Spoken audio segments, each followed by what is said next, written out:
I don't know. It looks more and more to me like this is part of gearing up for war with Iran, Yes, yeah. which we were talking about the other week with the old breaking of the nuclear deal by Mr. Trump there.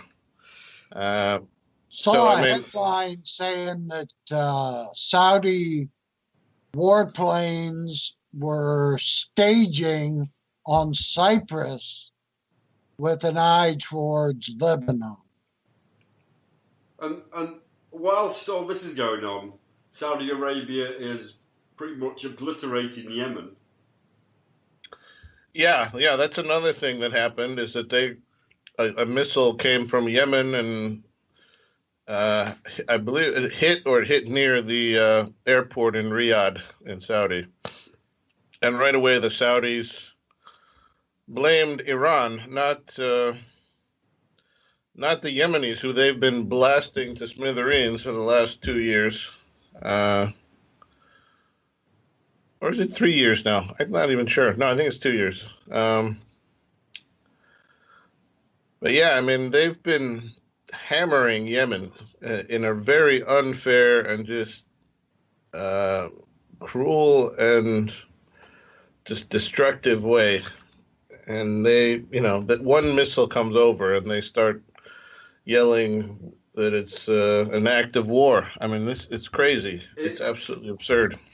It sort of smacks of the Israeli-Palestinian situation.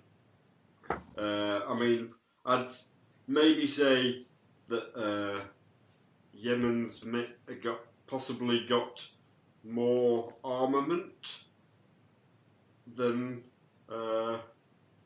the basically slingshots that the Palestinians have, but the retaliation from Israel, Saudi, in comparison, is rather heavy-handed, and I also think that what a very odd pairing that it's turning out to be with Israel and Saudi Arabia.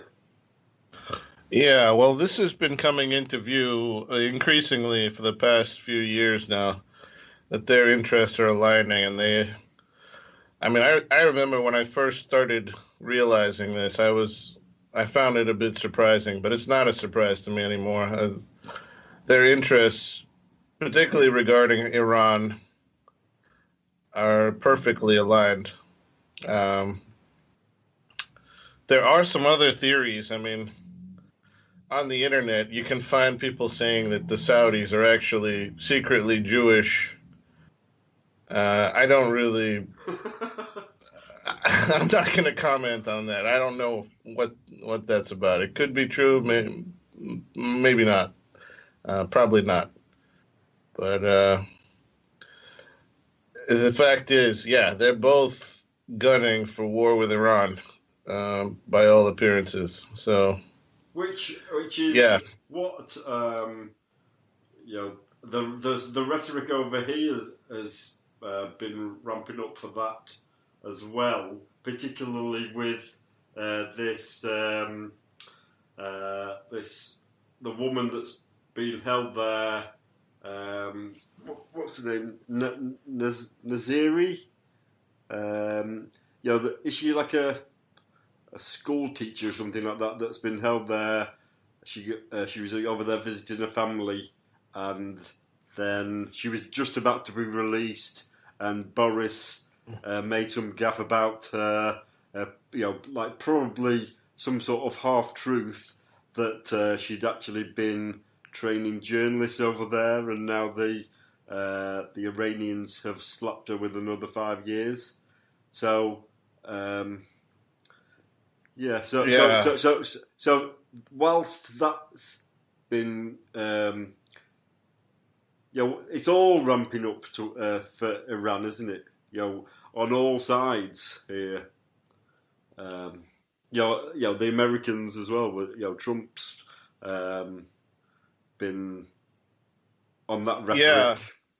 Oh yeah, very much so. And seems to have changed his tact from his actual campaign speeches, where he was pretty much going, "No, we're going to do America first," and all that malarkey.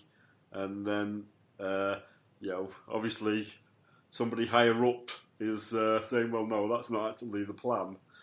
This is the plan." Oh, but I'm just. I think he's always been a bit hawkish about Iran, but the real betrayal was Afghanistan, because he was vehemently against U.S. war in Afghanistan, the U.S. presence there, and the money that's being wasted there.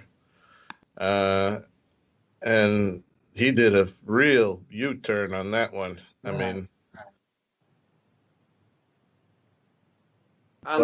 Yes, with this thing, it's just becoming clearer and clearer that he is under the Zionist thumb.